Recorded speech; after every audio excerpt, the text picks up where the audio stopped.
O projeto Echo é um otimizador de desempenho. Imagine uma conexão de internet de alta velocidade para o sistema de saúde, disseminando novos conhecimentos médicos por todo o sistema de saúde, a partir de centros médicos universitários e outros locais de atendimento especializado até o atendimento primário. Em vez de informações fluindo em apenas uma direção, os profissionais de atendimento primário aprendem com os especialistas, aprendem uns com os outros, e os especialistas aprendem com os profissionais de linha de frente à medida que surgem práticas novas.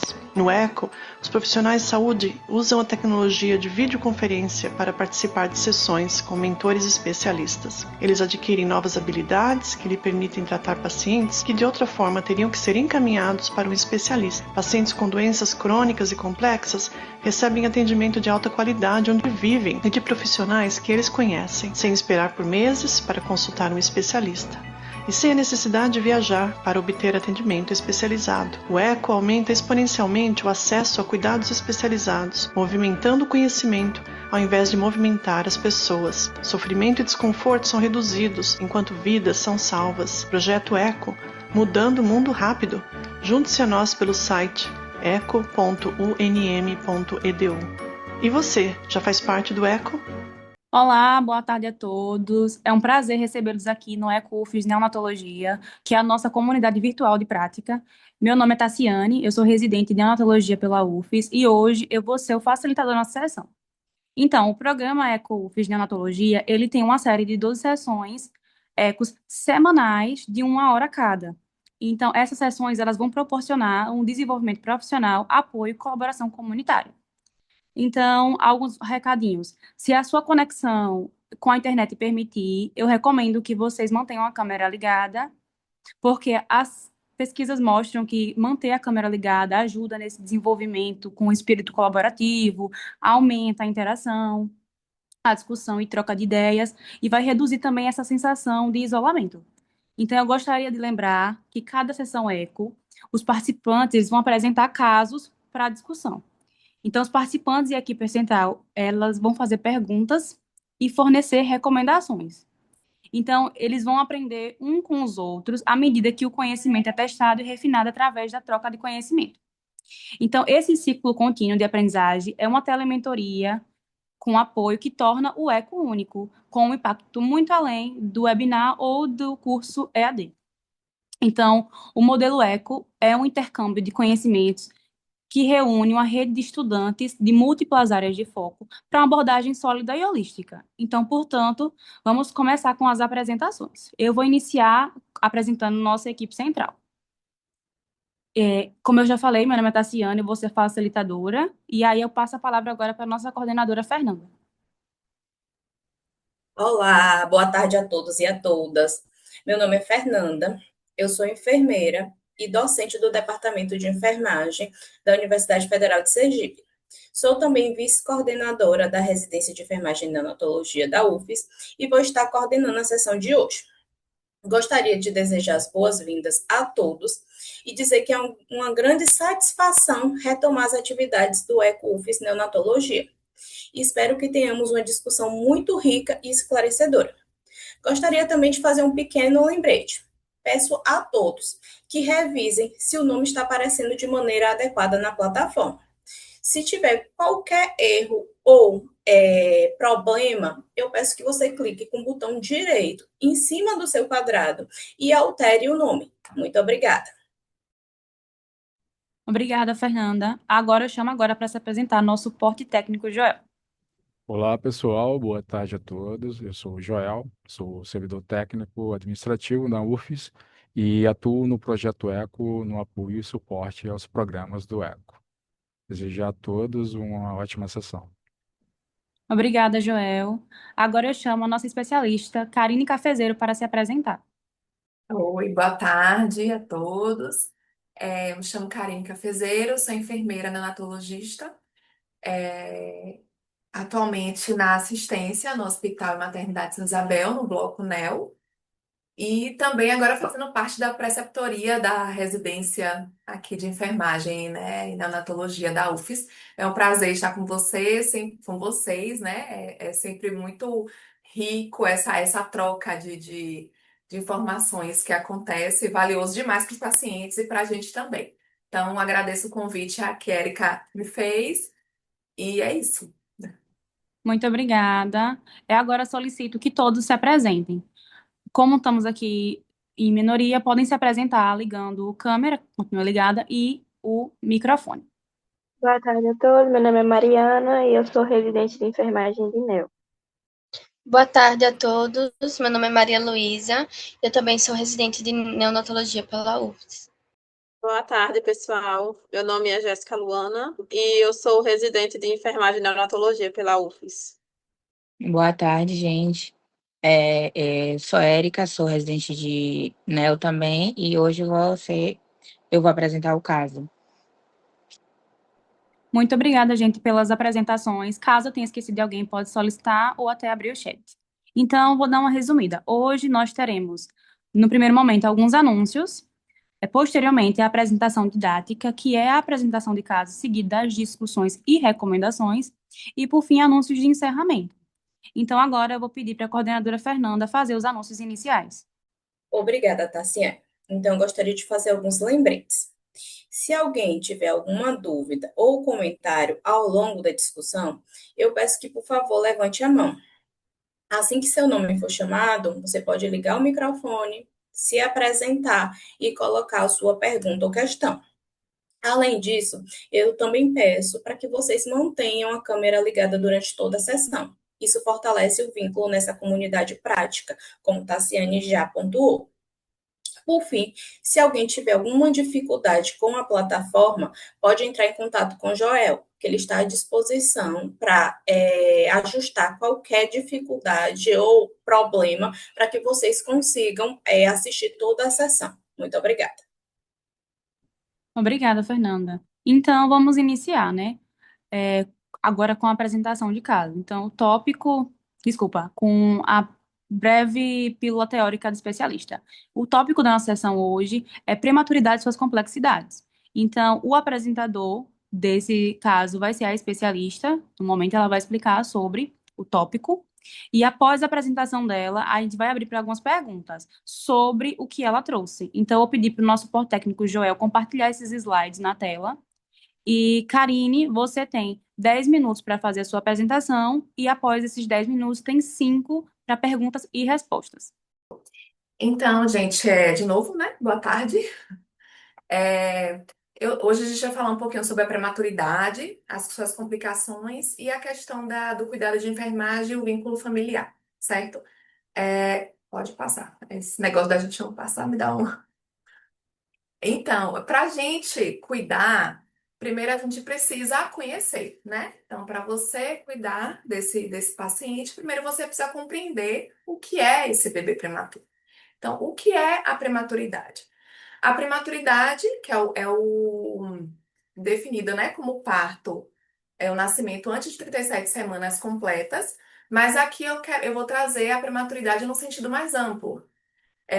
A prematuridade, ela começa bem antes da gestação, né? Então, ela é uma série de fatores aí que combinados culminam nesse parto prematuro. Então, são fatores maternos, fatores biológicos, fetais, sociais, né? Então, todos esses fatores juntos, eles vão resultar nesse parto prematuro. E esse nascimento prematuro, ele não deve ser entendido somente como a chegada desse bebê antes do tempo, né? Então, esse paciente, esse RN, ele vai chegar totalmente imaturo, né? Ou então ainda não desenvolveu totalmente sua maturidade que era esperada aí dentro do útero. Então, quanto menor essa idade gestacional, maior será as complexidades e a imaturidade desses sistemas, né? Então, o prematuro, ele não é igual. Um prematuro não é igual ao outro, né? Um prematuro de 34 semanas não vai ser um mesmo bebê de 30 semanas, porque aí ele tem os seus sistemas, quanto menor, menos imaturo, e a complexidade do cuidado também modifica de acordo com essa idade gestacional, né? Então, a prematuridade constitui um processo que se inicia muito, muito antes da gestação, sendo determinada por fatores socioeconômicos, pelo estilo de vida e pelas condições de trabalho, os quais interagem de maneira complexa com os fatores biológicos, culminando no nascimento prematuro. Conforme as diretrizes de atenção à saúde neonatal, quanto menor a idade gestacional ao nascer, mais acentuada se torna a imaturidade dos sistemas orgânicos no neonato, elevando diretamente a complexidade e a necessidade de suporte especializado. Pode passar. E aí a gente vai ter a classificação, né, desse prematuro de acordo com a sua idade gestacional. A gente classifica como prematuro extremo, né, ou pré-termo extremo, os bebês que nascem menos de 28 semanas. O muito prematuro vai ser o nascimento de 28 a 31 semanas e 6 dias. O pré-termo moderado, o prematuro moderado, de 32 a 33 semanas e 6 dias. E o tardio, 34 a 36 semanas e 6 dias, tá? E aí vocês veem aí como no slide mostra que quanto menor a idade, você vai ver que tem mais complicação, né? O meu bebê que é muito o prematuro extremo, ele tem um maior risco de complicações, imaturidade dos seus órgãos. Já o bebê moderado, o risco já é intermediário. Ele pode ou não necessitar ainda de um suporte clínico. Pode passar. A gente também classifica em relação ao peso, ao nascimento, tá? O bebê que nasce com menos de 1.000 gramas, a gente chama de extremo baixo peso. O muito baixo peso é o bebê que nasce entre 1.000 e 1.499 gramas. Baixo peso vai estar entre 1.500 e 2.499 gramas. E também a gente relaciona o peso com as complicações, né? Quanto menor, maior os riscos e também a maior morbimortalidade. Para relacionar a gente ainda também classifica esses bebês no geral, não só o prematuro, né, mas todos os bebês em geral, em PIG, AIG, GIG, mas aí não é relacionado ao peso absoluto, aí vai estar relacionado à idade gestacional na curva de crescimento, né? O peso com a idade gestacional na curva de crescimento, e aí a gente vai identificar como PIG, AIG ou GIG.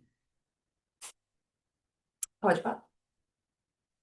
Então, a gente já classificou esses bebês, né? E aí a gente vai agora conhecer as características desse prematuro. Por que esse bebê prematuro, ele é diferente do bebê do termo, né? No que ele se diferencia? Então, quando a gente fala nas características de prematuro, a gente fala muito sobre imaturidade, né? Tudo é muito imaturo. Então, a principal característica é a imaturidade térmica. Esse bebê, ele perde calor com facilidade, ele não tem gordura marrom suficiente para proteger do frio. Ele tem dificuldade para manter a temperatura corporal, justamente por conta da proporção do peso com a pele. Então, ele perde muito calor por evaporação. A gente tem um bebê com um corpo pequeno e delicado, ele tem pouca gordura subcutânea, o extrato córneo ele só começa a se desenvolver mais efetivamente com 34 semanas. Ele tem os membros geralmente finos, a pele é fina, a veia, às vezes a gente visualiza, né? Veia. A pele às vezes é gelatinosa, o lanugo é mais evidente, tem pouco vernix, porque não teve ainda tempo suficiente para produzir esse vernix, que é a barreira que vai proteger, né, das agressões externas. Então, esse bebê tem pouco vernix.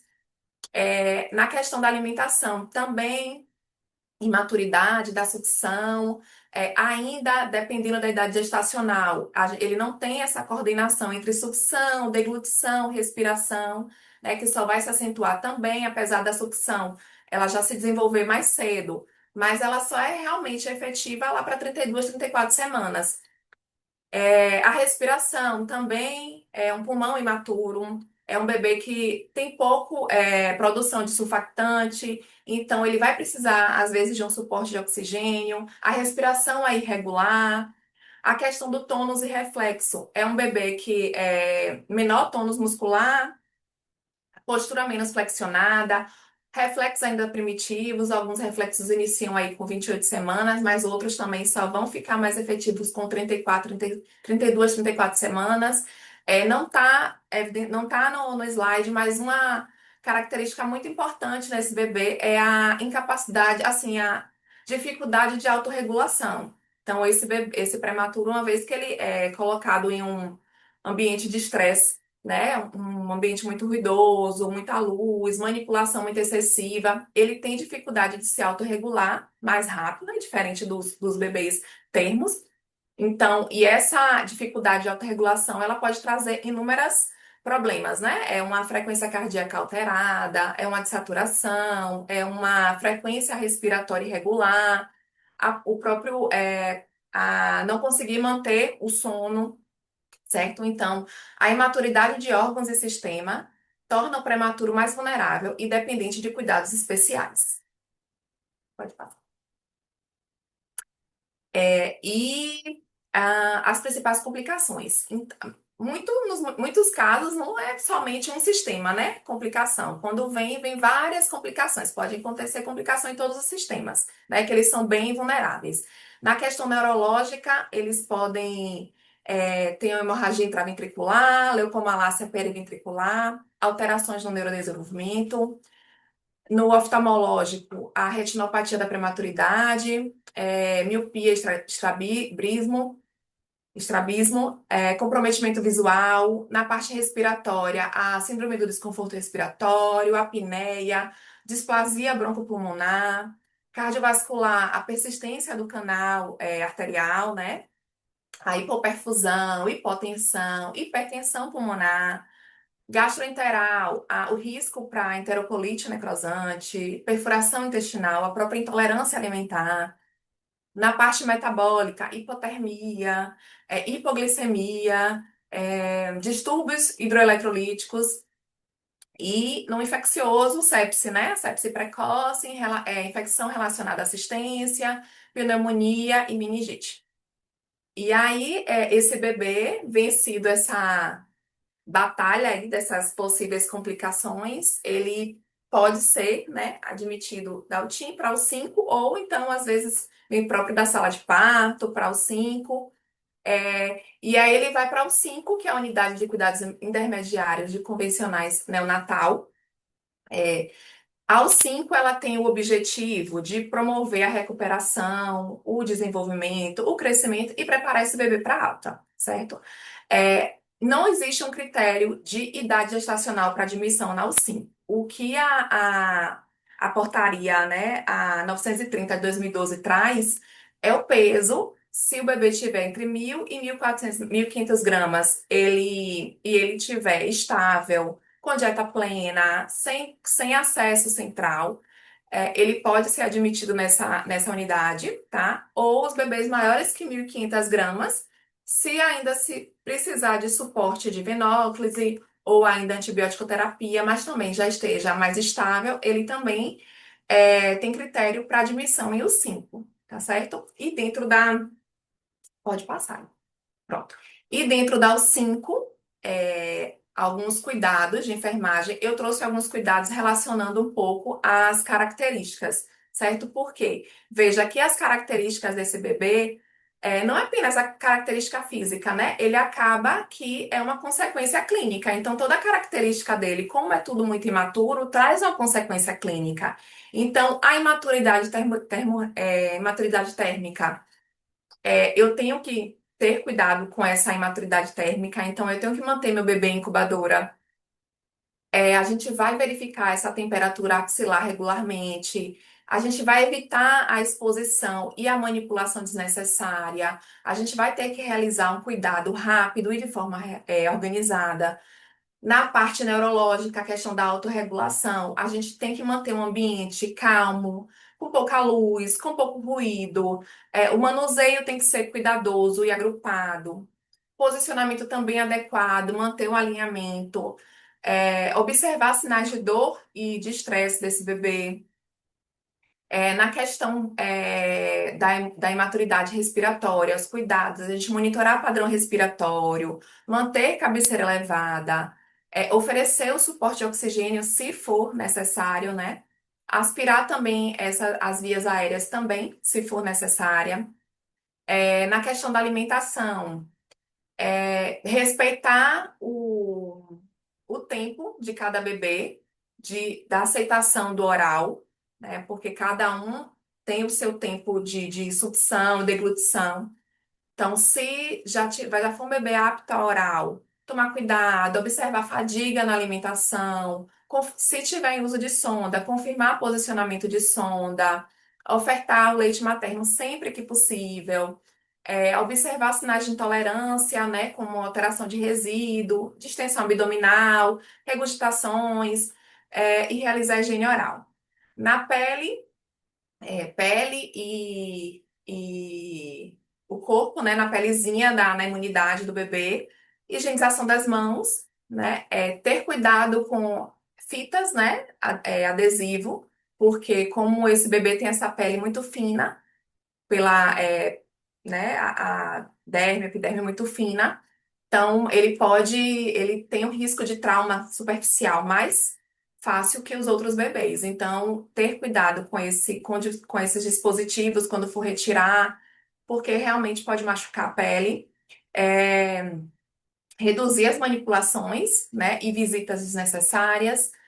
Manter sempre técnica asséptica e observar os sinais de infecção, né? Temperatura, aquele bebezinho que está mais letárgico, aquele bebezinho que não consegue se alimentar, o bebezinho que começa a apresentar muita apneia, a coloração da pele, a temperatura, então todos os sinais aí de realmente de sinais de infecção. Também, eu acho que pode passar. Pronto. E o cuidado, um dos cuidados por último, mas não menos importante, né? Que é o cuidado centrado na família. A gente o RN prematuro, né? Ele nasce imaturo, como eu já falei, estava falando com vocês.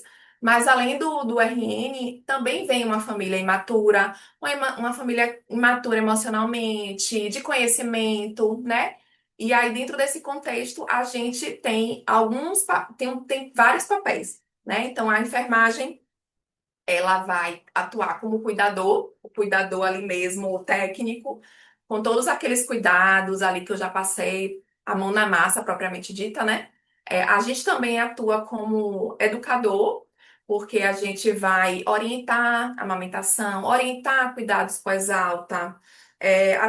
Muitas vezes a gente traduz linguagem técnica, né? Porque o médico passa ali o boletim, é a gente que está presente a maior parte do tempo com o bebê, né? A enfermagem.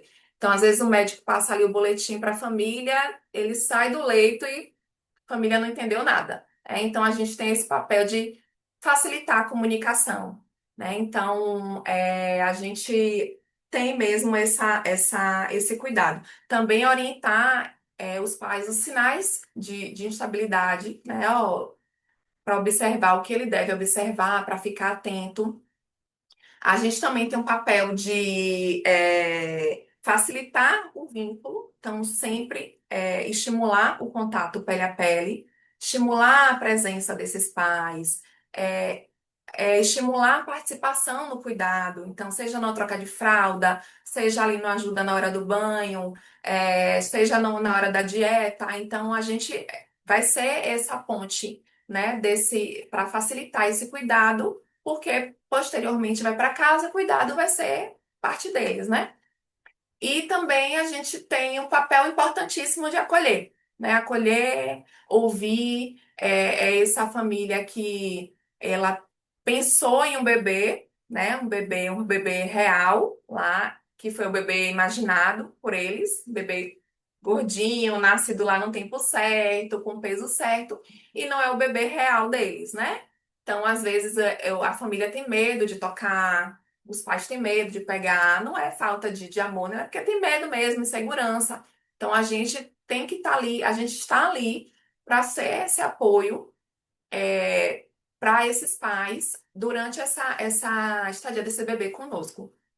Então é isso, ouvir as inseguranças, os anseios, então ser esse suporte para essa família.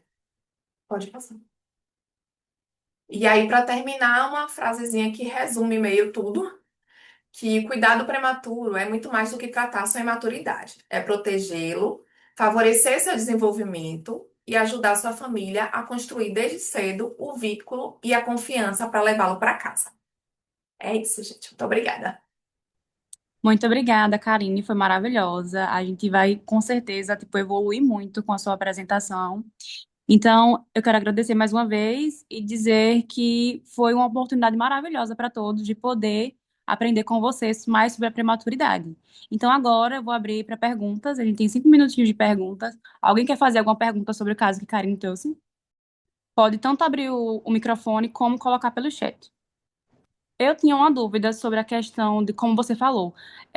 A gente, como profissional, a gente atua na educação da família. Eu queria saber, na sua experiência, qual é a maior dificuldade em educar essa família para ter esses bebês em casa? Porque a gente sabe que tem bebê que passa muito tempo com a gente, que é muito difícil essa adaptação do bebê sair de uma unidade intensiva, de uma unidade intermediária. Tem bebê que é complexo, que às vezes vai para casa mesmo assim com alguns dispositivos. Então, qual é a maior dificuldade? A gente a presença, né, estimulando a presença sempre, porque assim, uma família presente, com certeza, é uma alta muito mais segura, é uma alta mais rápida, então a gente observa muito essa família é, no cuidado, mas inserindo no cuidado mesmo, cada vez mais, dando autonomia a essa família dentro do setor. Né? Se for um bebê com dispositivo, que vai para casa com dispositivo, só vai para casa totalmente treinado. Se é um bebê tracostomizado, a gente ensina, já ensina a ofertar dieta, ensina a aspirar. Ela já fica ali presente tanto tempo que já conhece os sinais de desconforto, tudo.